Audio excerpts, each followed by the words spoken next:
ساده کاکه اومد با یه ویدیو خفن و تازه، اول از همه بساد و فالو کن، مطمئن باش به کارت میاد.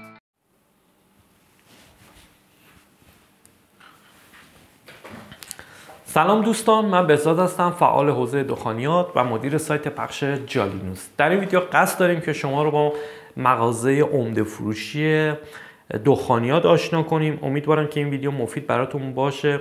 اینکه هر سوالی دارید توی کامنت ها از من بپرسید، بهتون سریعا جواب میدم.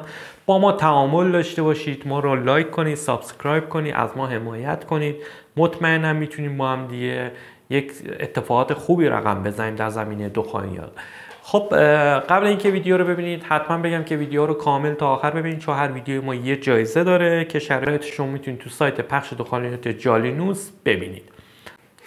برای افتتاح مغازه عمده فروشی شما اولین چیزی که نیاز دارید جواز کسبه. جواز کسب شما باید قانونی باشه و جواز خرده فروشی نداشته. خب ببین این خیلی مهمه. شما جواز عمده فروشی دخانی، مواد دخانی داری یا نه خرده فروشی دخانیات. خب جواز کسبتون باید شما جایی که تعیین میکنید یا مغازه‌ای که میگیرید میخواید استفاده کنید حداقل متراژش 9 متر باشه. البته ممکنه این متراژ توی طول زمان تغییر پیدا کنه و باید حتما اینو از اداره اصناف استعلام بگیرید.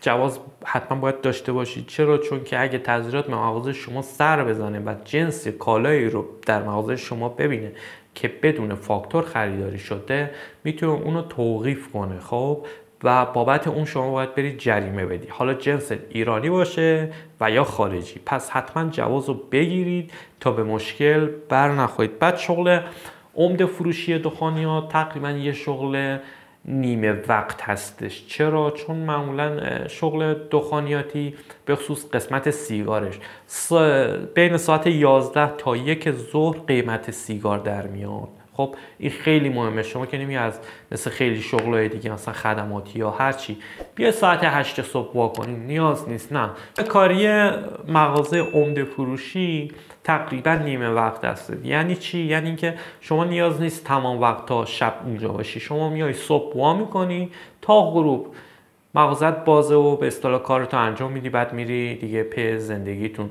ولی خب ببین چرا میگیم نیمه وقت شغل عمده فروشی؟ چون شغلیه که شما بازار هدفت مشخصه. یعنی کسایی که از شما میان میخرن معمولا دکه‌دارا، سوپرمارکت‌ها، کافه رستوران‌ها، حالا مغازه‌های دخانیاتی هستن. مشتری زیاد دیگه خورد نداری که ساعت 11 شب بیاد از شما جنس بگیره. و معمولا تو قسمت سیگارم قیمت ها به صورت روزانه بین 10 صبح تا 1 بعد از ظهر قیمت ها در میاره و به اصطلاح میانگین گرفته میشه و قیمت ها رو میارن روی کانالاشون و پیجاشون، این مغازه های عمده فروشی. بعد برای اینکه میخوای مغازه بزنید برای عمده فروشی شما نیاز اینه که سرمایه تقریبا درشتی این وسط استفاده کنی، یعنی بذاری وسط و جنسایی که میذاری حتما هدفتو مشخص کن. شما میخوای مغازه تنباکو فروشی باشی به صورت عمده، یا نه سیگار فروشی، یا نه فقط زغال. چون ما داریم به صورت تخصصی مغازه داریم فقط زغال میفروشه، مغازه داریم فقط تنباکو میفروشه، مغازه داریم فقط سیگار میفروشه. هم شکر خدا مشتریای خودشونو دارن. و نه، یه سری مغازه هم داریم که شما میری توش زغال پیدا میکنی، سیگار پیدا میکنی، شیلنگ پیدا میکنی، هر چی که بخوای اینا دارن. تنباکو پیدا میکنی ولی خب اون تخصص لازم و مثل بقیه ندارن. من میرم پیش آقای سیگاری، سیگارشون هر روز مثلا آپدیت میکنه قیمتاشو، جنسش جوره، به مشکل نمیخوری با چون تخصصشو داره. خب ولی اونایی که همه چی دارن معمولا چون یک سبک کارشون بازاریه و جدید آپدیت نکردن یکم به داستان ممکنه بخورن تو بخش عمده، چون قیمت ها متفاوته، شرکت ها متفاوته. و شما وقتی میگه فقط تنباکو کار میکنی یا مثلا تنباکو و سیگار، مشخصه من از 3 تا شرکت سیگاری خرید میکنم، از 4 تا شرکت مثلا تنباکو خرید میکنم، از 2 تا زغال دیگه معلومه شما با 10 تا شرکت طرف معامله هستید و خریداتون رو انجام میدید. خب این خیلی راحت تره شما تا اینکه با تولیدی سر قلیون، تولیدی تنگ قلیون، فروشنده تن قلیون و شغلای دیگه، مثلا تولید کننده های دیگه، کارخونه های دیگه درگیر باشی. عمده فروشی سبکای مختلفی داره و اینو توجه داشته که تو عمده فروشی ممکنه به سری مشکلات شما بر بخوری که براتون عجیبه. یکی از اونها جنس تقلبیه. شما متاسفانه تو ایران از کبریت گرفته تا مواد غذایی که ما مصرف می‌کنیم تقلبیش تو بازار هست و تقریبا هیچ نظارتی نمیشه متاسفانه. کماکان تو قضیه دخانیات هم این قضیه به شدت رواج پیدا کرده، چند سالی هستش. و اینکه چرا؟ چون خب حوزه پرسودی هستش دخانیات. شما سیگار تقلبی به افور میتونید پیدا کنید تو بازار، سیگار حالا از معروفا گرفته تا ضعیفا میتونید پیدا کنید. تنباکو که اصلا به شدت یه جوری میزنه اصلا مو نمیزنه با خارجی، ولی خب قاعدتا فرق داره، ما فرقش رو راحت میفهمیم که به اصطلاح اینقدر سرمون کلا رفته دیگه تو این بازار، میدونیم دیگه چی به چیه. بعد اصلا مهمتر خریدای چکی هستش. روی خریدای چکی و اعتباری حتما دقت کنید. خریدایی که انجام میدن توسط چک و اعتباری معمولا باید طرف رو بشناسی و یعنی بهش نشناسی ممکنه از کفت بره و کلا بشه ضرر، چون معمولا میان چکای رو میدن که چکا برای خودشون نیست، برای شخص دیگه است که گرفتن، اونم داده به شما و شما میرید بعد میبینید روز موعد چک صفره و یا مثلا چک بی محل از آب در میاد.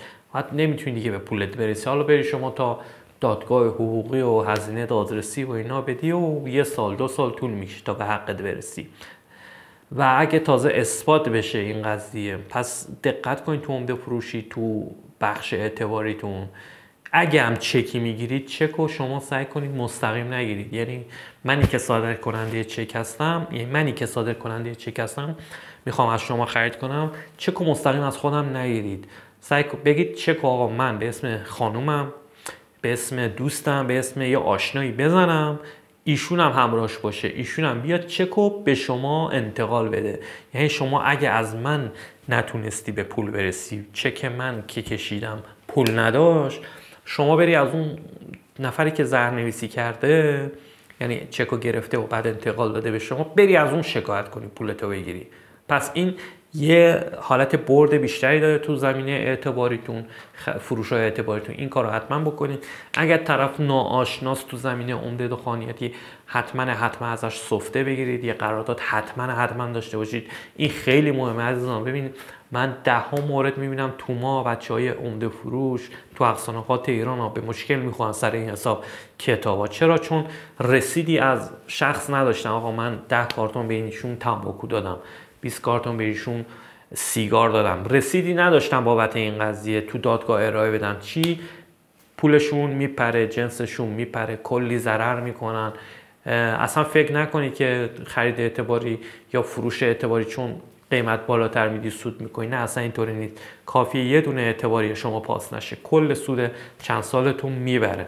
پس این مورد رو توجه کنید. حتما تو فروش‌های اعتباری، حتی فروش‌های معمولیتون هم رسید از طرف بگیرید. آقا راحتی نداره، چون به هر حال قضیه زمانه اینجوری شده، یکم مسائل مالی پیچیده شده، کسی پولاشو نمیده، قرضاشو صاف نمیکنه.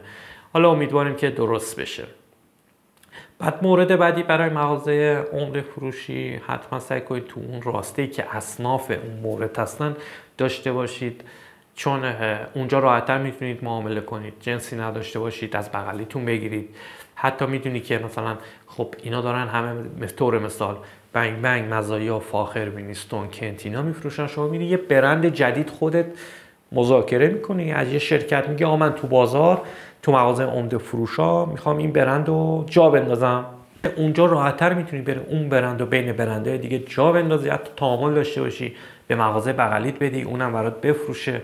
اینجوری میتونی خیلی راحت‌تر کاسبی کنی تا اینکه برید یه جای پرت که اصلا ربطی به دخانیات نداره مغازه بزن. البته یه چیزم بگم، تو تهران تو به جز مولوی که مرکز فروش دخانیات هستش، تو 2 نقطه دیگه ما این قضیه رو داریم، ولی به صورت تک و توک که خیلی هم خوب ماشاءالله جواب داده. یکی انبار نفت، خیابون انبار نفت که مواد عمده فروش مواد غذایی هستن، اونجا 1-2 تا مغازه دخانیات دارن میفروشن، خیلی هم جواب داده. یکی هم قسمت بازار شاداباد، اونجا مثل همون انبار نفت مواد غذایی میفروشن. یه 3-4 تا مغازه دخانی هستش که دارن راحت محصولاتشون رو میفروشن. قاعدتا کسی که تو منطقه خلیج فارس، تهران سر، منطقه 18 یافت‌آباد، شهرک ولی هست، اون حدوداست، نمیاد مولوی خرید کنه، نمیره خیابون اسکندری خرید کنه، شاید براش دور باشه مگر اینکه نیاز داشته باشه. میاد از همینجا میره سیگارشو میخره برای سوپریش، میره تنباکوش و زغالشو میخره برای نزدیکتر هم هستش نسبت به مولوی، کرایه راه نمیده، روزش یه روز از زندگیشو کارشو نمیزنه که بیاد پاشه بره اونجا، هزینه نمیکنه، میاد اینجا 10 دقیقه جنسشو میگیره میبره مغازش میذاره. پس این خیلی بهتره. همچین جایی هم بود، امکان اینکه شما برد کنی خیلی خیلی خیلی زیاده. حتما که نباید تو دخانیاتی باشه، یا جایی واقعا میتونه جواب بده، بستگی به اون شهر و منطقه خودتون داره. و همون مورد آخر در مورد عمده فروشی دخانیات، شرکت ها میان به شما یه سری اجناس میدن ویزیتوراشون، مثلا میگن آقا اصلا 10 کارتون تنباکو بخر، به خصوص تو قضیه تنباکو، تو سیگار زیاد نه، ولی تو تنباکو اینجوریه، میگن آقا بیا 10 کارتون از من بگیر، 15 کارتون بخر، من بهت یه دونه چای ساز میدم، من بهت یه دونه اسپرسو ساز میدم، من بهت یه دونه کارتون اشانتیون میدم. خب این یه ذره وسوسه انگیزه. چرا؟ خب میگه آقا من مثلا 10 کارتونش میشه 50 میلیون، یه کارتونش سوده برا من، حالا قیمتم میکشم رو بقیهشون باز سوده. خب ببین دوست عزیز، همیشه تو این مواقع رو برندایی خرید انجام بدید که قبلا تجربه فروشش رو داشتید، نه رو یه برند تازه همچین خریدای سنگینی رو انجام بدید. اول در حد تست 2 کارتون 3 کارتون بگیرید، بعد اوکی بود واقعا برید 100 کارتون بگیرید، اشانتیونش هم بگیرید، حالا تلویزیون بود هر چی بود برید بگیرید. خب و اینکه حتما هم درج بشه تو خرید عمده، چون میگم یکم ریسکش بالاست، حتما هم درج کنید که در صورت نارضایتی برگشت داده میشه تا 1 ماه. خب چون میری 200 میلیون خرید میزنی از یه شرکت، بعد بارش خوب در نمیاد، میخوای بار چیکار کنی؟ مشتری میبره برمیگردونه، شو میخوای چیکارش کنی؟ قاعدتا نمیتونی بفروشیش، یا سخت، یا باید زیر فروشی کنی دیگه، یا باید قید پولتو بزنی و ضرر بشه همش. پس قید کنید با اون شرکت، ببندید که اگه آقا من محصولتون نتونستم بفروشم، این 1 ماه بهت برمیگردونم. در این صورت شما میتونید خیلی راحت خریداتون رو انجام بدید. خیلی ها رو من میشناسم که به صورت جوگیر میشن، میگه یه اسپرسو ساز میده، یه دوچرخه میده، یه تلویزیون میده، تلویزیون میفروشم اینقدر، من خریدمو میزنم و فلان. خرید میزنه بعد میبینه جنس به درد نمیخوره، خرید میزنه بعد میبینه جنس خب گرونتره، جنس بیکیفیته، برمیگرده برگشت میخوره، بعد ایشون میمونه یک کلی جنس بیکیفیت با یه دونه دستگاه مثلا اسپرسو ساز، پولش هم که رفته. خب دوستان، امیدوارم ویدیو براتون مفید واقع شده باشه. ما سعی میکنیم هر نکاتی که هست رو اینجا ذکر کنیم و اینکه توی کامنت ها سوالی بود حتما بپرسید، من سریعا جواب میدم. برای شرکت در قرعه کشی هم کافیه به سایت پخش دخانیات جالینوس قسمت جایزه مراجعه کنید. خیلی ممنون.